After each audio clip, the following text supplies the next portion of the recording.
नमस्कार दोस्तों, स्वागत है आपका एंजल तन यूट्यूब चैनल पर। और मैं नीरज, और आज हम बातें करेंगे घरेलू हिंसा के बारे में।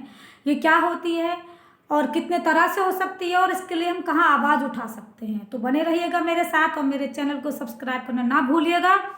तो बातें करते हैं घरेलू हिंसा, यानी घर के अंदर। जैसा सीधा सा मतलब समझ में आता है, घर के बाहर नहीं, घर के अंदर जो हिंसा होती है कई बार। और ये जरूरी नहीं कि ये महिलाओं के साथ, ये पुरुषों के साथ भी हो सकती है। किसी भी इंसान के द्वारा किसी दूसरे इंसान के साथ आर्थिक, मानसिक या शारीरिक, तीनों ही रूप में अगर उसको नुकसान पहुंचाया जाता है, उसको क्षति पहुंचाई जाती है, तो ये सब घरेलू हिंसा के अंतर्गत आते हैं। और ये भी कतई जरूरी नहीं कि ये शादी के बाद ही होता है। कई बार घर में माँ बाप के द्वारा भी बेटियों के साथ ये किया जाता है कि लड़की आगे पढ़ना चाहती है, कुछ बनना चाहती है, तो उसकी पढ़ाई बीच में ही छुड़वाकर उसको घर बिठा लिया जाता है या उसकी शादी कर दी जाती है। और यदि वो अपनी मर्जी से शादी करना चाहती है तो भी उस पर दबाव डाला जाता है कि नहीं, तुम अपनी मर्जी से शादी नहीं कर सकती हैं, जहाँ हम चाहेंगे वही होगा। और क्योंकि अगर तुमने ऐसा किया तो हमारी इज्जत खराब हो जाएगी, क्योंकि इज्जत को जो लड़की के साथ जोड़ दिया जाता है। और अगर वो अपनी मर्जी से शादी कर भी ले तो या तो पिता के द्वारा या भाई के द्वारा कितनी बार उनकी हत्या तक कर दी जाती है। जो हम ऑनर किलिंग केस के मामले देखते हैं वो इसी सब का नतीजा है।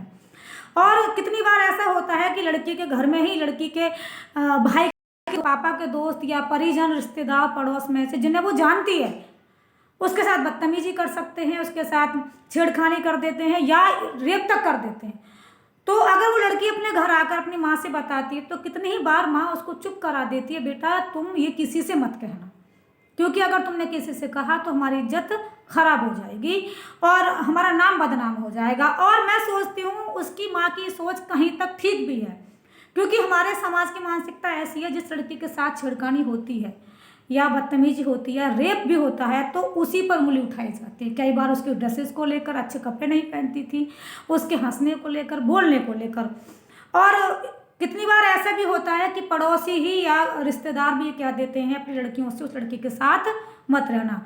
जैसे उस लड़की ने बोला था, इन्वाइट किया था कि आओ मेरे साथ बदतमीजी करो, और जबकि जो करने वाला है उसके साथ, उसके परिवार के साथ कोई बॉयकॉट नहीं किया जाता है। तो इस वजह से भी लड़कियां अपने घर में ही, मायके में ही घरेलू हिंसा का शिकार होती हैं।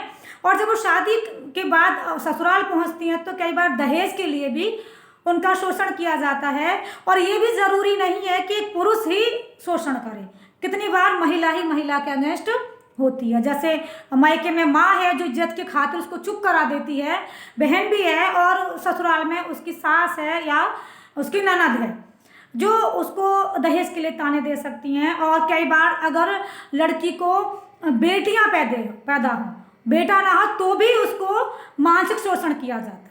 और अच्छा, एक चीज़ ये भी है, अगर जिस बेटी ने अपने घर में देखा है कि मेरी माँ को मेरे पापा गालियाँ देते थे, मारते थे, तो वो भी उस चीज़ को नॉर्मल लेगी कि मेरे साथ, मेरी माँ के साथ भी होता था, मेरे साथ भी होता है, तो ये तो कोई ऐसी बात नहीं जिसके लिए मैं कहीं जाकर शिकायत करूँ। और इसके बाद क्या है, कितनी बार हम लोगों की सोच ये है कि शरीर पर जब तक निशान ना दिखाई दे पिटाई के, तो हम शिकायत करना गवारा भी नहीं करते, हमें लगता ही नहीं कि हमारे साथ कुछ गलत हुआ है।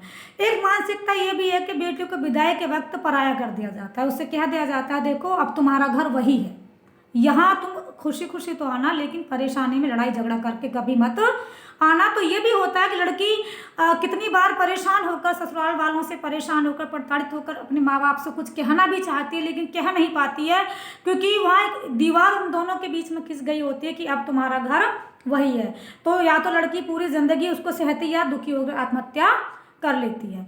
उसके बाद ये भी होता है कि लड़की अगर अर्निंग करती है, कहीं कमाई करती है, प्राइवेट सेक्टर है या गवर्नमेंट जॉब है, कहीं भी किसी भी तरीके से वो पैसे कमाती है, तो उसके पैसे का इस्तेमाल भी अगर वो अपनी मर्जी से नहीं कर पाती तो आर्थिक हिंसा के रूप में आता है कि वो अपने जो कमाई है वो उसका पति ही उसको बताएगा कहाँ खर्च करना है।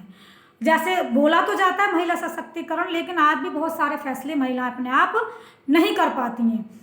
और ये भी होता है ससुराल में भी कितनी बार महिला के द्वारा, अगर उसका बेटा बहू को मारता पीटता है, चाहे बेटे में कमियां है, शराब पीता है, जुआ खेलता है, बहुत सारी गलतियां हो सकती हैं, लेकिन फिर भी एक माँ अपने बेटे का फेवर करती है, उसको कवर करती है, ये महिला के द्वारा हिंसा करती है। तो इन सब के लिए जो सारी हिंसाएं हैं, इन सब के लिए एक सरकार के द्वारा बहुत सारे योजनाएं चलाई जा रही हैं, और महिला मानव अधिकार कल्याण मंत्रालय भी है, और एक नंबर भी दे रखा है 1090, जिस पर ऐसी अपनी शिकायत कर सकती हैं जो वो परेशान है घर में किसी भी तरीके से। जो सारी चीज़ें मैंने अभी यहाँ पर बताई, शारीरिक है अगर मार पिटाई की जाती है, मानसिक है अगर तुम्हें मानसिक दुख पहुँचाया जाता है, और आर्थिक कि तुम अपनी अर्निंग को अपनी अकॉर्डिंग खर्च नहीं कर सकते हो, तो इस नंबर पर जाकर भी आप अपनी शिकायत कर सकते हो। और कई बार ये जरूरी नहीं शिकायत है, कितनी बार हम इस मानसिकता को बदल भी सकते हैं। अगर बेटी से कहा जाए विदाई के वक्त कि भाई ये भी तुम्हारा घर है, और जैसे तुम पहले आती थी वैसे ही तुम आज भी, अगर तुम्हें कोई परेशानी है तुम अपने घर वापस आ सकती हो। और जो माँ है जो बेटे का फेवर करती है, वो भी उसको बताए बेटा तेरी बहन के साथ भी अगर ऐसा होगा तो तुम्हें बुरा लगेगा, और वो अपनी बहू का फेवर करे अगर बहू सही है।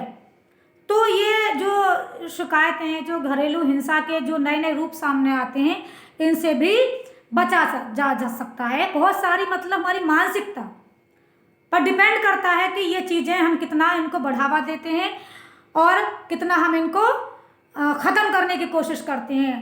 कई बार ऐसा होता है कि जो रेप पीड़िता होती है वो इतना सहती है कि बार बार उसको मोहल्ले में, घर पड़ोसी में, हर जगह उसको इतना प्रताड़ित किया जाता है, मानसिक रूप से इतना सताया जाता है। अगर वो शिकायत भी करती है तो वहाँ भी उसका इतना उत्पीड़न होता है कि शरीर का तो एक बार उसके साथ रेप होता है, लेकिन मैं सोचती हूँ आत्मा का कितनी बार रेप किया जाता है। और इन सब प्रक्रियाओं, इतनी लंबी प्रक्रियाएं होती हैं न्याय पाने की कि वो लड़की या महिला दुखी होकर न्याय की आशा छोड़ देती है या फिर आत्महत्या कर लेती है। तो इन सब चीज़ों को हम बचा सकते हैं अपनी सोच के द्वारा, अपने व्यवहार के द्वारा, कि जिन लड़कियों के साथ ऐसा होता है, जिन महिलाओं के साथ ऐसा होता है, हम उन्हें सपोर्ट करें, ना कि हम उनके खिलाफ खड़े हो जाएं और उन्हें ऐसे हेय दृष्टि से देखें जैसे उन्हीं की सारी गलतियां हों। और जो करते हैं, जो जिनके बेटे ऐसा करते हैं, अगर वो अपने बच्चों को बचपन से ही बेटों को सिखाती, बेटा जैसे तुम्हारी बहन की इज्जत है, जैसे मेरी इज्जत है, वैसे दूसरे की बहन की भी इज्जत है, और तुम कभी किसी के साथ बदतमीजी ना करना। तो मैं सोचती हूँ ये बहुत बातें ऐसी हैं जो बहुत सारे केसेज इसमें कम हो जाएंगे।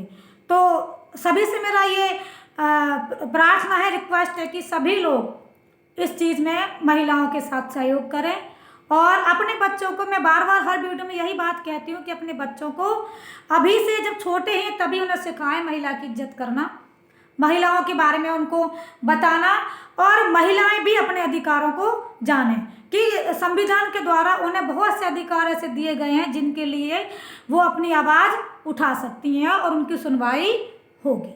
धन्यवाद।